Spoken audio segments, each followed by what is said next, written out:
第60届电视金钟奖节目类颁奖昨暝举办，上大奖综艺节目主持人奖是小 S 和派翠克摕到。小 S 也特别鼓励大 S 甲鼓励，也希望这个奖会当甲妈妈心内空补起来。看到皮囊内底这种名单的时阵，艺人小 S 激动甲唔敢相信。刘伯承，你快上来！小 S 甲派翠克主持的《小姐不息地》去年入围，今年这对打败吴宗宪、全国城顶当量级人物，摕到金奖60综艺节目主持人奖。11年前，我上过一个综艺节目，然后当时的主持人问大家未来的梦想是什么，我跟问我这个问题的主持人一起主持节目，然后一起拿到金钟奖。节目播出甲打3年，不过小 S 自从今年2月大 S 过身了后请假，伊伫得奖感言分享感人的故事。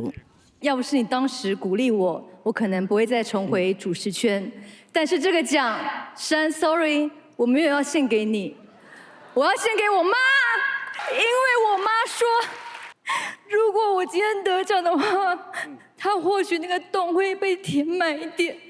所以妈，这个奖献给你，你把这个奖跟闪闪的照片放在一起，我相信你的洞很快就会被填起来。两个主持人嘛做伙宣布，希望奖金全部捐予花莲，嘛鼓励少年的职员继续努力。另外，又伫甲时间节目主持人奖由棒棒糖男孩主持的《来吧哪里怕》得奖，这原来是棒棒糖出道这多年来头一届得奖。主持人之一的威廉进前在因为闪做编高部，对成员做伙前来领奖。谢谢金钟奖，不然我这个时候还在顾小孩。